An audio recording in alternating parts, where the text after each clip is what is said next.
ହୋଇଗଲା ସବୁ ରାଗରୁଷାର ସମାପ୍ତି ଆଉ ପୁଣି ଥରେ ଏକାଠି ବୁଲିବାକୁ ଗଲେ ଅନୁଭବ ଓ ବର୍ଷା।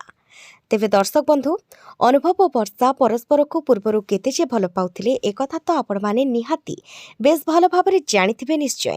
ଅନୁଭବ ଓ ବର୍ଷା ପରସ୍ପରର ଜୀବନ ଥିଲେ, ଏମିତିକି ଘଡ଼ିଏ ନ ଦେଖିଲେ ଦୁହେଁ ଦୁହିଁଙ୍କୁ ରହିପାରୁନଥିଲେ। ସ୍ନେହରେ ଅନୁଭବ ବର୍ଷାଙ୍କୁ ହନି ବୋଲି ଡାକୁଥିଲେ ଆଉ ତାଙ୍କର ଖୁବ୍ କେୟାର ନେଉଥିଲେ। ଏମିତିକି ତାଙ୍କୁ ଯଦି କିଏ ଟିକିଏ ବି ଅସମ୍ମାନ କରନ୍ତି ତାଙ୍କ ଦେହରେ ଲାଗି ଯାଉଥିଲା ନିଆଁ।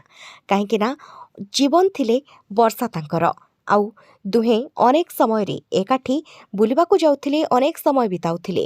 ଏମିତିକି ବର୍ଷା ଟିକିଏ ରାଗିଗଲେ ଅନୁଭବ ତାଙ୍କୁ ମନେଇବା ପାଇଁ ବର୍ଷାଙ୍କ ଘର ପର୍ଯ୍ୟନ୍ତ ମଧ୍ୟ ଚାଲି ଯାଉଥିଲେ। ଆଉ ବର୍ଷା ଭାରି ଫୁଲେଇ ମଧ୍ୟ ହେଉଥିଲେ ଅନୁଭବଙ୍କ ସାମ୍ନାରେ, କାହିଁକି ନା ଯେତେ ଯାହା ହେଲେ ବି ସେ ତାଙ୍କ ଅଲିଅଳି। ତେବେ ବର୍ଷା ଓ ଅନୁଭବଙ୍କର ଏ ସମ୍ପର୍କକୁ ଦେଖି ଅନେକ ମଧ୍ୟ ଈର୍ଷାରେ ଜଳି ଯାଉଥିଲେ। ତେବେ ଅନୁଭବ ଓ ବର୍ଷା ପରସ୍ପରକୁ ଏତେ ଭଲ ପାଇବା ପରେ ମଧ୍ୟ ଦୁହିଁଙ୍କ ଜୀବନରେ ଏମିତି କିଛି ଝଡ଼ ଆସିବ ଏ କଥାକୁ କେହି କେବେ ବିଶ୍ୱାସ କରିନଥିଲେ। ଆଉ ପୂର୍ବରୁ ଯେତେବେଳେ ବର୍ଷାଙ୍କୁ ପଚରା ଯାଉଥିଲା ଯେ ଆପଣଙ୍କ ସ୍ୱାମୀଙ୍କର ଆଉ ଅନ୍ୟ କୌଣସି ନାୟିକାଙ୍କ ସହିତ କୌଣସି ସମ୍ପର୍କ ରହିଛି କି, ଏନେଇ ସୋସିଆଲ ମିଡିଆରେ ବେଶ୍ ଚର୍ଚ୍ଚା ହେଉଛି। ଆଉ ସେତେବେଳେ ବର୍ଷା କହୁଥିଲେ ଯେ ଏକଥା ତ ମୁଁ ଆଗରୁ ଶୁଣିନଥିଲି, ଆପଣମାନଙ୍କ ଅର୍ଥାତ୍ ମିଡ଼ିଆ ଦ୍ୱାରା ହିଁ ଏକଥା ମୋ କାନରେ ପହଞ୍ଚି ପାରିଛି।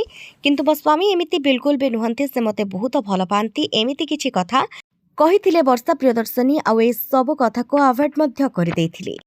କିନ୍ତୁ ଏ କଥାକୁ ନେଇ ବର୍ଷା ନିଜେ ପରବର୍ତ୍ତୀ ସମୟରେ ଅଭିଯୋଗ ଆଣିଥିଲେ, ଯାହାକୁ କି ଶୁଣିବା ପରେ ଲୋକେ ପୁରାପୁରି ଆଶ୍ଚର୍ଯ୍ୟ ହୋଇଯାଇଥିଲେ। କହିଥିଲେ କି ଏମିତି କେମିତି ହେଲା, ଏହି ସୁଆସାରୀଙ୍କ ମଧ୍ୟରେ ଆଉ କୌଣସି ଏମିତି କିଛି ଘଟଣା ଘଟିବ ଏକଥା କେହି କେବେ ଭାବି ମଧ୍ୟ ନଥିଲେ। ତେବେ ଦର୍ଶକ ବନ୍ଧୁ, ଦୁହେଁ ନିଜ ନିଜ କ୍ୟାରିୟରରେ ବହୁତ ବ୍ୟସ୍ତ ଅଛନ୍ତି। ବର୍ତ୍ତମାନ ସମୟରେ ଦୁହିଁଙ୍କ ମଧ୍ୟରେ ଛାଡ଼ପତ୍ର ହୋଇଯାଇଛି, ଦୁହେଁ ସବୁଦିନ ପାଇଁ ଅଲଗା ହୋଇଯାଇଛନ୍ତି। ଏମିତିକି ପରସ୍ପରର ମୁହଁ କେବେ ଦେଖିବାକୁ ଚାହାନ୍ତି ନାହିଁ ବୋଲି ମଧ୍ୟ କହିଛନ୍ତି ଅନୁଭବ। କିନ୍ତୁ ହୁଏତ ଏନେଇ ବର୍ଷା କିଛି ବି ମୁହଁ କେବେ ଖୋଲି ନାହାନ୍ତି। କିନ୍ତୁ ତାଙ୍କ ମନରେ କ'ଣ ଯେ ରହିଛି ସେ କଥା ସମସ୍ତଙ୍କୁ ଅସ୍ପଷ୍ଟ ରହିଛି। ତେବେ ଦର୍ଶକ ବନ୍ଧୁ, ବର୍ତ୍ତମାନ କିନ୍ତୁ ଏକ ଫଟୋ ବେଶ୍ ଭାଇରାଲ ହେଉଛି, ଯେଉଁଥିରେ ଦେଖିବାକୁ ମିଳୁଛି କି ଅନୁଭବ ଓ ବର୍ଷା ଏକ ସ୍କୁଟିରେ ବୁଲିବାକୁ ଯାଉଛନ୍ତି ଆଉ ବେଶ୍ ଖୁସିରେ ମଧ୍ୟ ବୁଲୁଛନ୍ତି। ଏହାକୁ ଦେଖିବା ପରେ ଲୋକେ କହୁଛନ୍ତି କ'ଣ ସବୁକିଛି ଠିକ୍ ହୋଇଗଲା କି ଏତେ ଝଡ଼ଝଞ୍ଝା ପରେ? ଆଉ ଯଦି ସବୁକିଛି ଠିକ୍ ହୋଇଯାଇଛି ଦୁହିଁଙ୍କ ଭିତରେ, ତେବେ ବହୁତ ଭଲ ହେବ। ଦୁହିଁଙ୍କୁ ପୁଣି ଥରେ ଏକାଠି ଦେଖିବାକୁ ମିଳିବ ଅନେକ ସିନେମାରେ, ଆଉ ତାଙ୍କ ସଂସାର ଗାଡ଼ି ମଧ୍ୟ ବେଶ୍ ଭଲରେ ଚାଲିବ।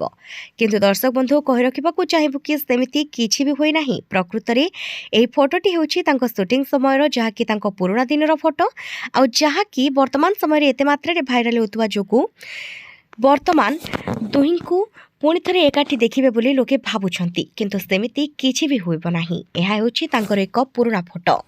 ଏହାକୁ ନେଇ ଦ୍ୱନ୍ଦ୍ୱରେ ରହିବା ଆଦୌ ବି ଆବଶ୍ୟକ ନାହିଁ। ଯେହେତୁ ଲୋକେ ଏହି ଯୋଡ଼ିକୁ ଏତେ ମାତ୍ରାରେ ଭଲ ପାଆନ୍ତି, ତେଣୁକରି ସମସ୍ତେ ଏମିତି କିଛି ଭାବିବା ସ୍ୱାଭାବିକ କଥା।